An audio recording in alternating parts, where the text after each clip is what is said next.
देखिए इस वीडियो में बात करने वाले उत्तर प्रदेश बाल सेवा योजना क्या है।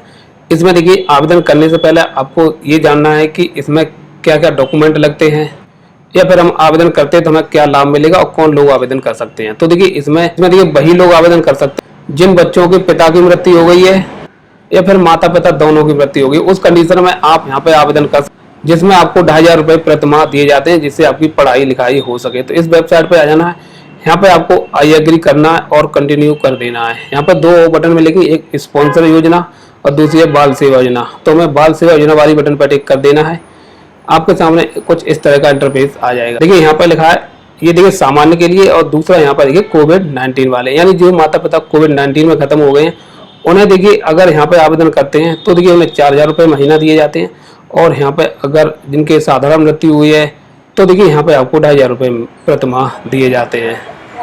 तो देखिए यहाँ पे आई एग्री कर देना और कंटिन्यू कर देना। देखिए आपके सामने ऐसा इंटरफेस आ जाएगा। यहाँ पे लिखा है एप्लीकेशन रिलेशन विद चाइल्ड, यानी आप यहाँ पे आवेदक कौन भर रहा है। जैसे पिता एक्सपायर हो गए तो माता आवेदक भर रही है तो यहाँ पे मदर सेलेक्ट कर लेना है। अगर बाई चांस से माता पिता दोनों की मृत्यु हो जाती है तो यहाँ पे सेल्फ वाली बटन टिक करना है। तो देखिए यहाँ पे माता आवेदक बनेगी और यहाँ पे देखिए यहाँ पे मैक्सिमम 2 बच्चों का लाभ ले सकते हैं। एक बच्चे का लाभ लेना चाहते हैं तो 1 सेलेक्ट करना है, 2 बच्चों का लेना चाहते हैं 2 सेलेक्ट करना है। तो ये 1 का लाभ लेंगे तो यहाँ पे 1 सेलेक्ट कर लेंगे। अब यहाँ पे फादर के बारे में पूछ रहा है तो देखिए यहाँ पे देखिए फादर की डेथ हो चुकी तो आपको इस बटन पर टिक कर देना है। अगर इनकी माता आवेदन कर रही है तो उनका नाम फिल करना है, यहाँ पे मोबाइल नंबर डाल देना है। एरिया में पूछ रहा है ग्रामीण एरिया में, यहाँ पर देखिए पूछ रहा है ग्रामीण के हैं या फिर शहर के हैं। तो देखिए ये देखिए रूरल एरिया यानी ग्रामीण के हैं, सिलेक्ट कर लेना है। यहाँ पर देखिए आपका सारी डिस्ट्रिक्ट आ जाएंगी, जो भी डिस्ट्रिक्ट लगती है वो सिलेक्ट कर लेना। ब्लॉक यहाँ से सिलेक्ट कर लेना है, ग्राम पंचायत का वो सिलेक्ट कर लेना। पूरा एड्रेस आपको यहाँ फिल कर देना है और परमानेंट एड्रेस प्रेजेंट एड्रेस दोनों सेम है तो यहाँ पे आपको यस कर देना। उसके बाद यहाँ पे आपको एनुअल इनकम यानी जो आपका आय प्रमाण पत्र है वो 46,000 से ज़्यादा का नहीं होना चाहिए। तो एनुअल इनकम जितनी लिखी है वो यहाँ डाल देना है। इनकम सर्टिफिकेट का जो एप्लीकेशन नंबर है वो यहाँ डाल देना और जो आपका सर्टिफिकेट नंबर है वो आपको यहाँ पे फिल कर देना है।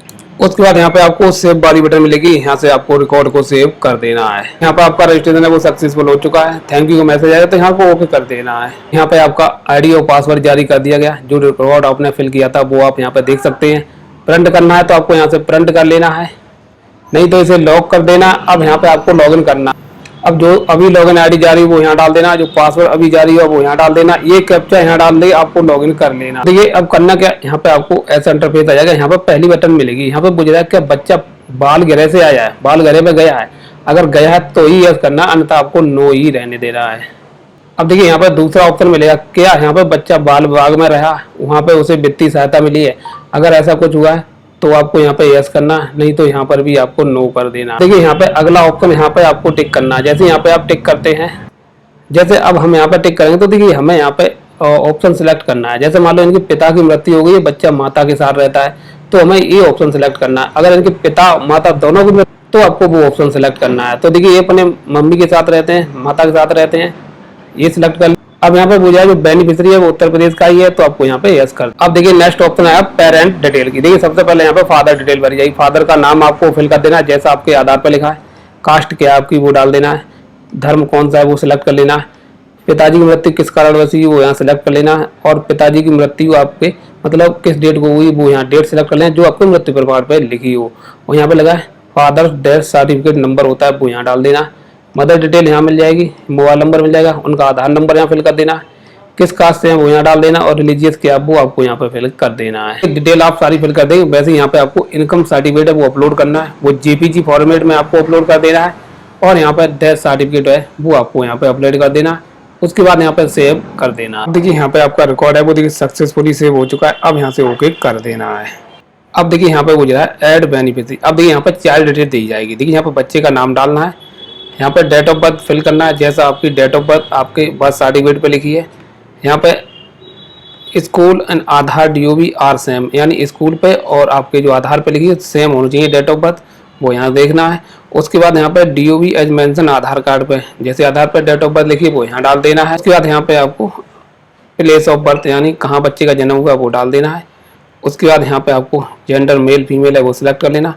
यहाँ आधार नंबर डाल देना है, यहाँ पे आपको बर्थ सर्टिफिकेट नंबर डाल देना है। अब यहाँ पे देखिए आपको बैंक डिटेल देनी होगी। अब देखिए आवेदक इनकी माता है, तो देखिए यहाँ पे माता सेलेक्ट करना है, तो माता की यहाँ पे बैंक डिटेल देनी होगी। यहाँ पे बच्चे की बैंक डिटेल देने की जरूरत नहीं है। यहाँ पे IFSC कोड डाल देना है, बैंक कौन से वो सिलेक्ट कर लेना है, कहाँ की ब्रांच है वो सिलेक्ट कर लेना है, बैंक अकाउंट नंबर फिल कर देना और कन्फर्म यहाँ पे बैंक अकाउंट डाल देना है। उसके बाद थोड़ा नीचे स्क्रॉल करके आना, तो देखिए यहाँ पे आपको डॉक्यूमेंट अपलोड करने होंगे। डॉक्यूमेंट में देखिए यहाँ पे आपको चाइल्ड फोटो विद पेरेंट यानी माता के साथ बच्चे का फोटोग्राफ होना चाहिए, वो यहाँ अपलोड करना है।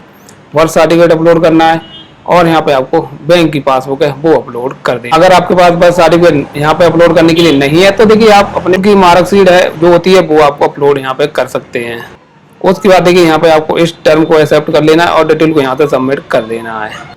तो देखिए अब यहाँ पे आपका फॉर्म है, देखिए पूर्ण रूप से फिल हो चुका है। ये PDF आपको निकाल लेनी है, हमने अपने फोन में सेव कर ली, तो आपको ये प्रिंट कर लेना है। जितने लोगों के आपने डॉक्यूमेंट लगाए सभी के हार्ड कॉपी आपको आप ब्लॉक में ले जानी होगी, वहाँ पे ADO साहब से आपको अटैच करानी होगी। जब वो फॉरवर्ड कर देंगे तब आपका आना शुरू हो जाएगा, क्योंकि ADO अटैच करेंगे उसके बाद आपकी फिर वीडियो करेंगे, उसके बाद आपकी फाइनल हो जाएगी। बैंक अकाउंट है वो आपका आधार में होना चाहिए, आधार NPCI होना चाहिए, तभी आप उसका पैसा ले सकते हैं, क्योंकि पैसा NPCI बेस आएगा, आधार बेस आएगा। तो इस तरह से आवेदन कर सकते हैं। तो वीडियो में जानकारी पसंद आई वीडियो लाइक कर दें। धन्यवाद।